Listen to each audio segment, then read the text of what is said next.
नमस्कार दोस्तों, स्वागत है आपका एक्टिव अफेयर्स में। आज हम बात करने वाले हैं चाइना और ताइवान विवाद के बारे में। रशिया यूक्रेन युद्ध खत्म ही नहीं हुआ है और दुनिया चिंतित है एक और युद्ध के बारे में, और वो है चाइना ताइवान का युद्ध।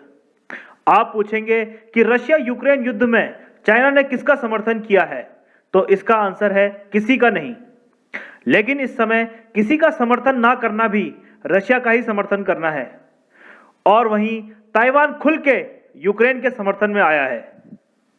लेकिन यहां पे चाइना की तिरछी नजर ताइवान पर है, और जो भी रशिया और यूक्रेन में हो रहा है वो सब कुछ अच्छे तरीके से एनालाइज कर रहा है और देख रहा है कि दुनिया किस प्रकार से प्रतिक्रिया दे रही है, और उसी तरीके से अपने आप को भविष्य के लिए तैयार कर रहा है। लेकिन आप भी इतने समय से सुन रहे होंगे कि चाइना ने दुनिया को धमकी दी, ताइवान से दूर रहें, चाइना ने अपने फाइटर प्लेन ताइवान के एयर स्पेस में उड़ाए। आखिर ये विवाद है क्या? इस विवाद को समझने के लिए हमें थोड़ा सा इतिहास में जाने की जरूरत पड़ेगी। 1912 से लेके 1949 तक ताइवान और चाइना एक ही कंट्री थी, और वो थी रिपब्लिक ऑफ चाइना, शॉर्ट में ROC। ये कंट्री फॉर्म हुई थी जब जिनहाई रेवोल्यूशन के बाद किंग राजवंश को सत्ता से हटा दिया गया।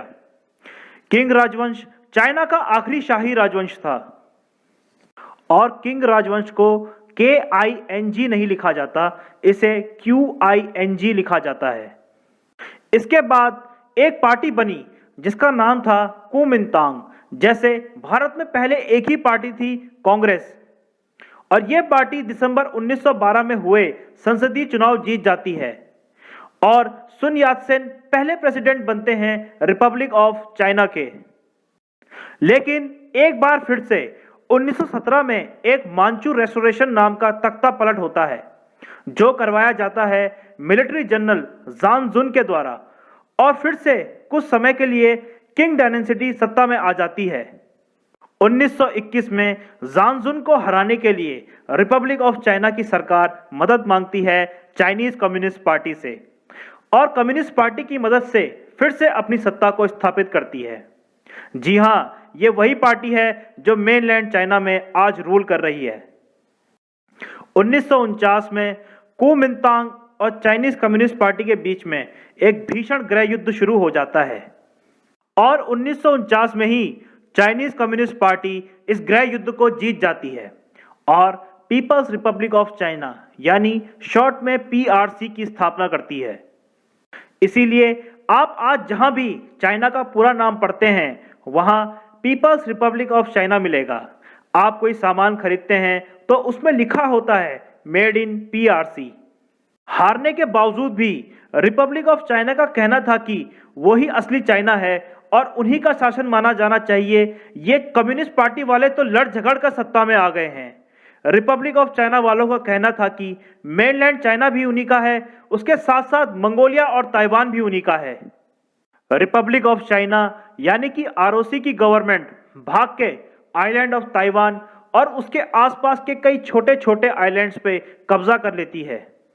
सबसे हास्यास्पद बात तो यह है कि 1945 में रिपब्लिक ऑफ चाइना, वही ताइवान वाला, UN और उसकी सिक्योरिटी काउंसिल का फाउंडिंग मेंबर था।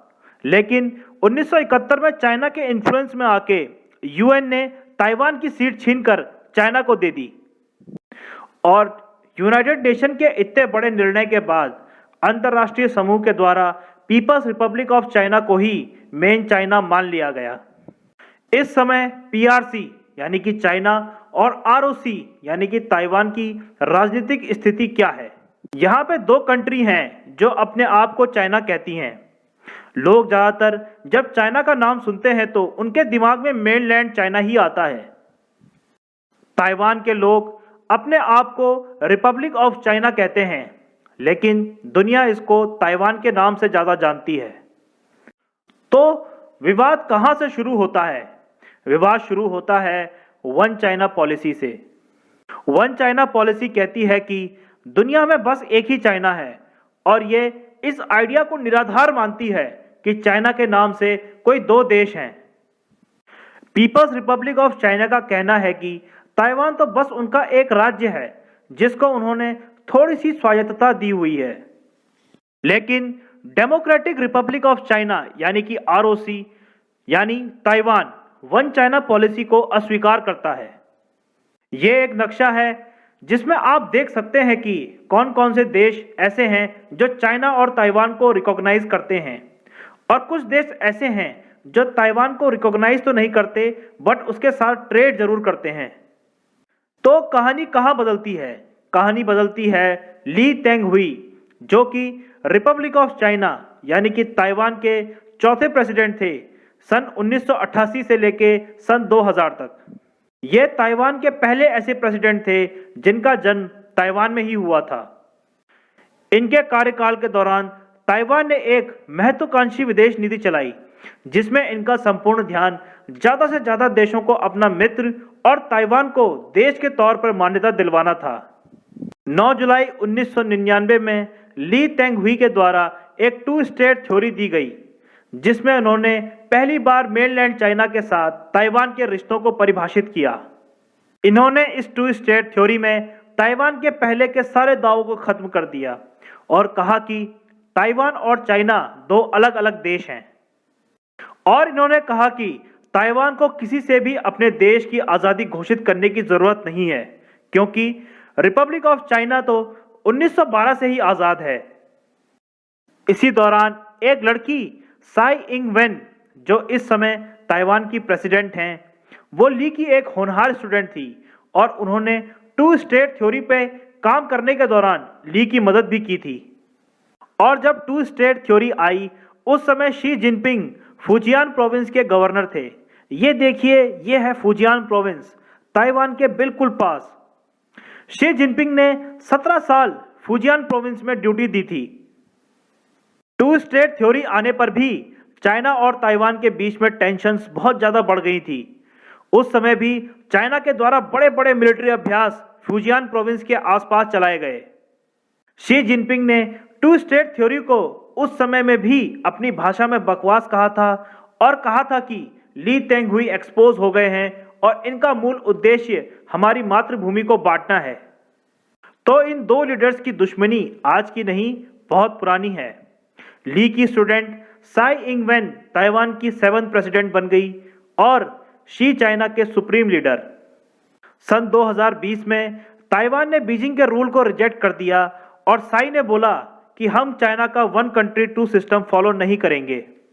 One country two system China Hong Kong Xinjiang province में चलाता है और चाइना कहता है कि इन सभी जगहों को स्वायत्तता मिलती है, लेकिन ये सब चाइना का ही हिस्सा माने जाएंगे। ताइवान के जवाब में चाइना ने कहा कि चाइना और ताइवान का एकीकरण अपरिहार्य है, यानी जिसे रोका नहीं जा सकता, और वो कभी भी ताइवान की आज़ादी को सहन नहीं कर पाएगा। और तब से चाइना और ताइवान बिल्कुल युद्ध के छोर पर खड़े हैं। और इसीलिए आज आप ये सब न्यूज़ एंजॉय कर पाते हैं कि आज चाइना के प्लेन्स ताइवान के एयर स्पेस में घुस गए, चाइना ने यूएस को चेतावनी दी। Just kidding. तो दोस्तों, ये था चाइना और ताइवान के विवाद का आधार, लेकिन इस विवाद के कई आयाम हैं जो हम कभी और डिस्कस करेंगे। आशा करता हूं कि आपको मेरा वीडियो अच्छा लगा होगा। अच्छा लगा हो तो लाइक कर दें, शेयर कर दें और सब्सक्राइब जरूर करें। Thank you for watching.